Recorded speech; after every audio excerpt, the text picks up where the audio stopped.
Like all good detective stories, what appears simple at first becomes so much more than that in Disco Elysium. And here it gets so much weirder too. It is a beautiful design isometric RPG that makes you think at every turn of its painterly streets. For an amnesiac alcoholic cop struggling with a new murder case with elusive details, and the world's worst hangover, remembering the person he was offers a path to redemption for the person he might become.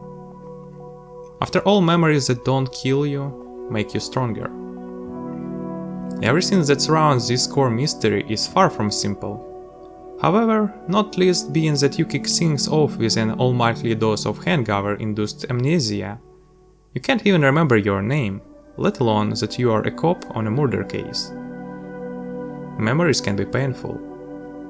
Recalling them can result in feelings of regret, anger, shame, embarrassment, and worse. Much worse. But Disco Elysium is not just a commendable detective game. It is a deeply political game that tackles issues of ideology, privilege, racism, and class in a soulful and provocative fashion.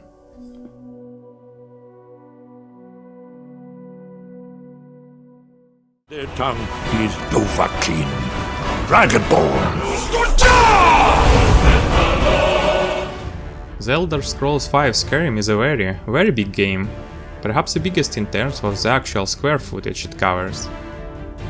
Some elements of the game feel their age, but Skyrim is a modern classic that's well worth your time if you have somehow missed it. For more than 6 years, the Elder Scrolls V Skyrim has captured the imagination of countless gamers, with its beautiful and snowy fantastical trappings, seemingly endless side quests, and massive modding community. Skyrim effectively creates an impression that there is a world that exists around you and without you. The Elder Scrolls V Skyrim is one of the best games ever made.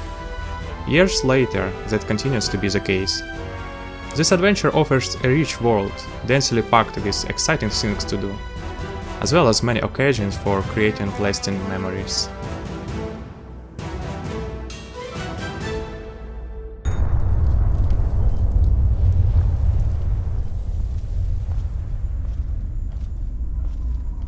Fallout 3 offers freedom without sacrificing the focused story. It exists in the 1950s as a sci-fi world of tomorrow, if several thousand nuclear bombs were dropped on it. The war did more than crumble the United States government and its infrastructure. It left behind a reminder of man's transgressions. The effects of radiation are felt everywhere, none more strongly than in the water. The thirst and desperation are constant in Fallout 3. And you won't know the true definition of either until you drink irradiated water from a toilet to gain a few health points.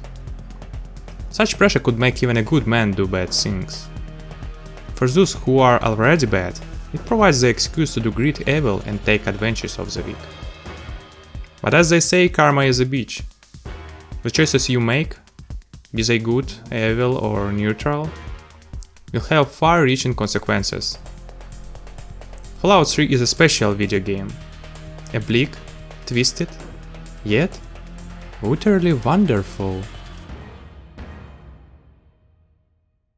You are our champion. Seasons don't fear the reaper. With a fresh and genuine take on the familiar supernatural mythology, Vampyr's bold RPG ambition is to tempt you into eating your own quest givers.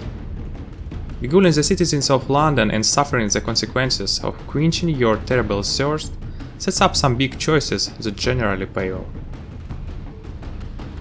It's set in a harsh city in the midst of a humanitarian crisis, and much of the game involves potentially becoming the savior the London so desperately needs. Where Vampyr sets itself apart is in its excellent recreation of London during the First World War and in the throes of the Spanish flu epidemic.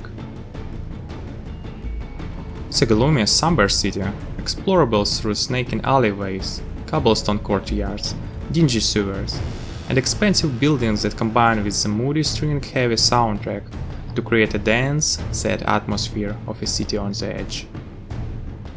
How deep you are able to dive into Vampyr's narrative rabbit holes depends on your dialogue choices, and whole subplots can be blocked off permanently by not correctly identifying what a patient needs or wants to hear. That ain't even half a page. Get back in there! Gothic has an unusual story, lots of spoken dialogue, and a substantial amount of gameplay. The most interesting things about Gothic are its offbeat story and the way that you can interact with it. You play as a soft-spoken convict who's been thrown into the prison, which is also an ore mine. Expect lots of pleasantries from the townsfolk. They will bully you, try to deceive you, ask for protection money or else, and generally make you know your place. The wildlife surrounding the few teeny pockets of civilization isn't a pushover either. Expect swift death from simple, low-level beasts, especially if you meet more than two. In the vast majority of RPGs, and especially the mainstream ones, players eat dragons for breakfast. In here, a simple group of critters can kill you in a few swoops. And seeing a pack of wolves when you muster the courage to enter a forest will make you wet yourself. No, this isn't the perfect RPG, its fanatical fanbase will have you believe it is.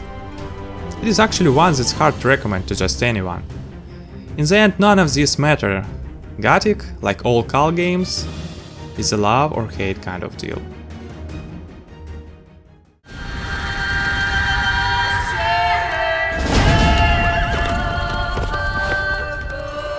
For role-playing game fans, it's only once in a blue moon a title comes along that is so engrossing you'll willingly surrender not just a little bit of time to play it, but days and weeks of your life.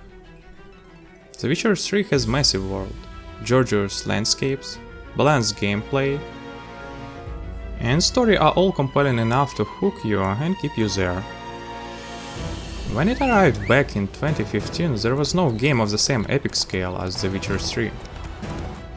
The visuals, meanwhile, are just astonishing. The game's landscapes are epic, atmospheric and believable. The way the vine catches the trees, how sunlight breaks through the branches as the forest thins out, the flow of characters' hair, even wet skin after a bath. With The Witcher 3 Wild Hunt, The Witcher saga has grown into something magnificent. Even leveled up Geralt is a professional rather than a superhero. While you can win some battles just by wading in, hacking away and dodging quickly, you are more likely to succeed if you go in prepared, stocked with potions, and with your target's weakness in mind. Women, as it happens, are also this story's strongest force. If you have played a Witcher game before, you know many of them already. The most powerful of them are former members of the Lodge of Sorcerers. Few of them outright likable, and each of them defiant in the face of death. It is the best fantasy RPG of its type since The Elder Scrolls V Skyrim, and sets a new benchmark for the genre.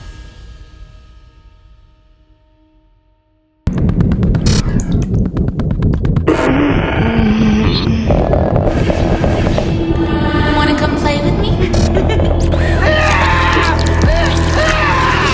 Set in Los Angeles, Vampyr the Masquerade Bloodlines isn't only about sucking blood wherever you can, but also about shaping your tale according to your actions and your choices.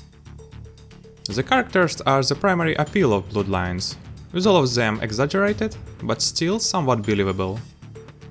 You aren't limited to making friends with just your fellow vampires, but also a bizarre and eclectic collection of weirdos. Few RPGs do this better. And Bloodlines uses every drop of this atmosphere to add meaning to everything. From fascinating competitions between vampire clans, to hungry hunts for rats in dirty alleys. RPG that bombed so hard in its initial release that it destroyed its studio. There are many horror games out there, but few with the style and humor of this game.